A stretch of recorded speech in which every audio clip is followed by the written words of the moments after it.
अस्सलाम वालेकुम व्यूअर्स, मैं आज आपको बताने जा रहा हूँ हज़रत ज़ुल्क़िफ़ल का किस्सा, जो आपने कभी नबी सुना होगा या नहीं सुना होगा। किसी ने सुना होगा, किसी ने नहीं सुना होगा।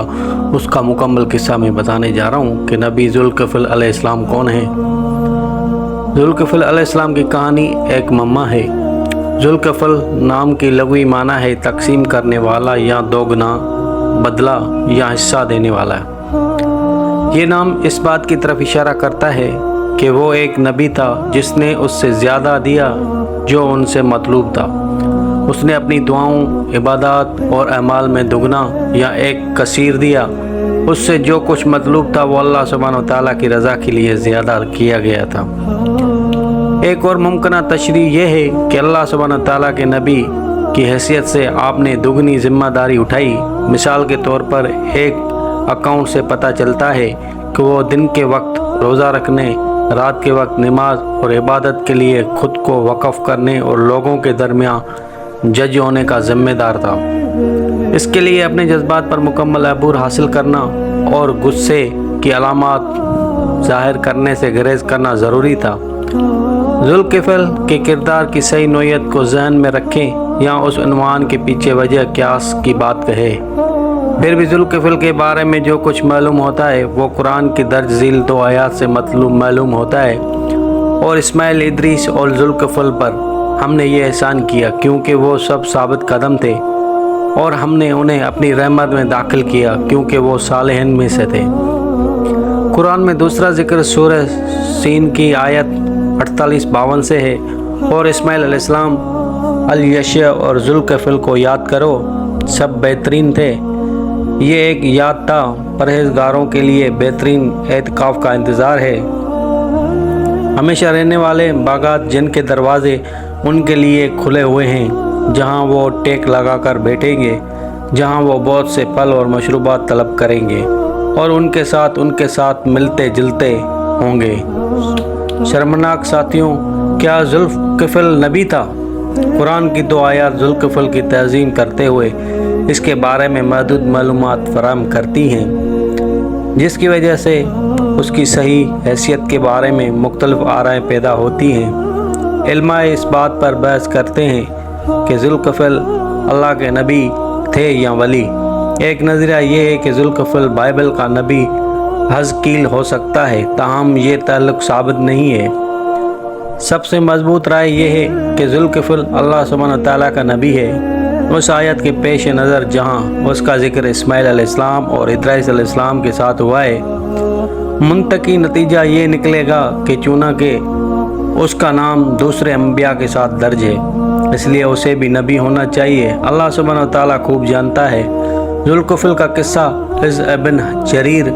इमाम इब्न जरीर ने बयान किया कि वो नबी नहीं थे बल्कि एक सालेह आदमी थे, और उन्होंने नबी की ज़िंदगी के बारे में मज़ीद बसीरत फराहम की थी। जब हज़रत यसूह अलैहिस्सलाम अल-यशा बूढ़े हुए तो वो एक ऐसा जानशीन मुकर्रर करने के ख्वाह थे जो बनी इसराइल की रहनुमाई में मदद दे सके, और उसे किसी ऐसे शख्स की ज़रूरत थी जिसके साथ पुरसकून मिजाज और साफ़ दिमाग हो।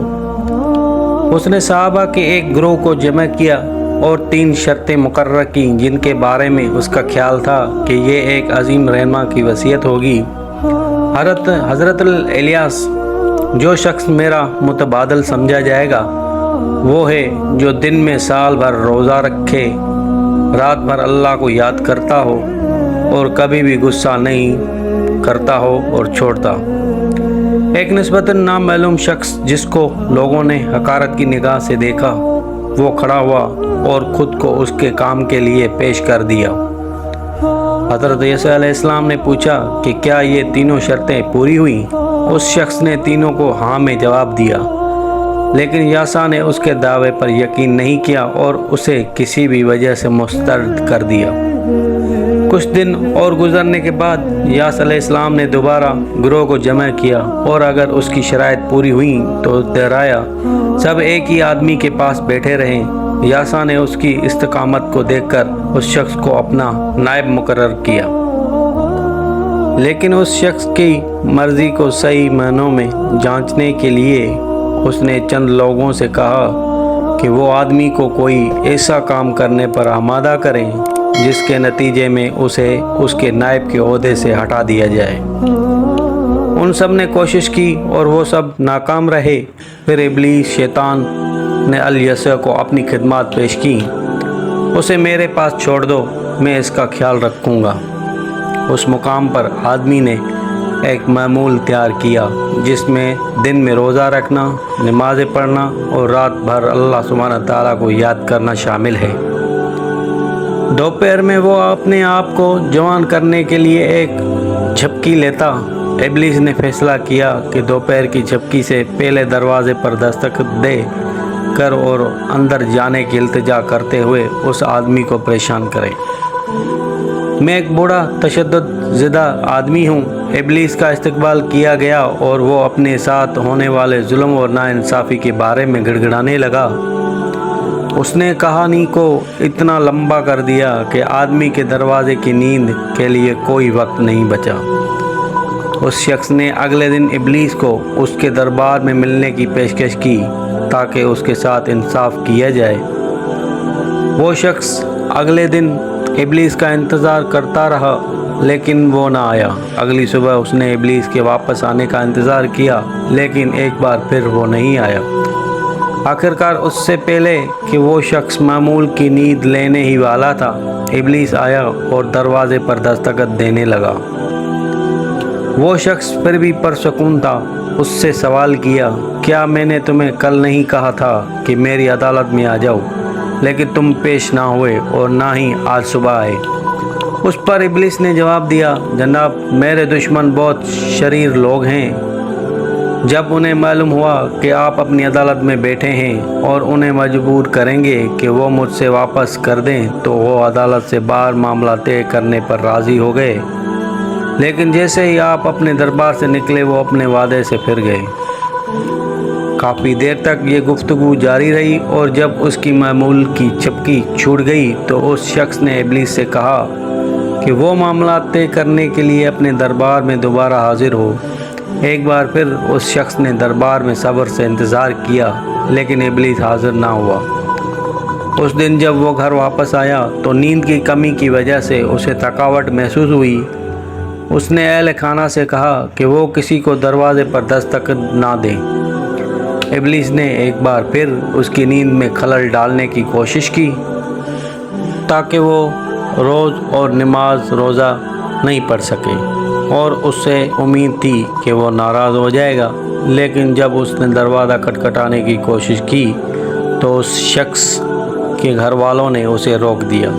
ابلیس کا عزم تھا، اس نے زبردستی دوسرے راستے سے اس شخص کے گھر میں داخل کیا اور اس کے کمرے کا دروازہ کھٹکھٹانے لگا۔ اس آدمی نے دیکھا کہ ابلیس گھر کے اندر آیا ہے اور دروازہ بند تھا۔ پھر اچانک اسے معلوم ہوا کہ ابلیس وہی شخص ہے جو اس کے سامنے کھڑا ہے اور اس سے پوچھا، کیا تم خدا کے دشمن ہو؟ اس نے اعتراف کیا کہ وہ ابلیس ہے اور کہا، آپ نے میرے تمام منصوبوں کو ناکام بنا دیا ہے اور آپ کو میرے ڈیزائن میں آمادہ کرنے کی میری تمام کوششوں کو ناکام بنا دیا ہے۔ میرا ارادہ یہ تھا کہ آپ کو کسی طرح ناراض کر دوں تاکہ یاسا کے سامنے آپ کا ایک دعویٰ جھوٹا ثابت ہو سکے۔ امام ابن جریر رحمۃ اللہ علیہ کی رائے ہے کہ ذوالکفل کوئی نام نہیں ہے بلکہ اس شخص کو اس واقعے کی وجہ سے ایک لقب دیا گیا ہے۔ نبی کا اصل نام نامعلوم ہے۔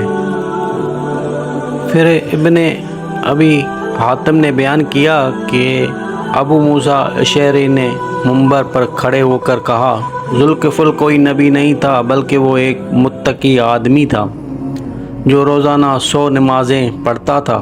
اس کے بعد اس نے روزانہ 100 نمازیں پڑھنے کو اپنا فرض سمجھ لیا تھا، اس لیے اس کا نام ذوالکفل رکھا گیا تھا۔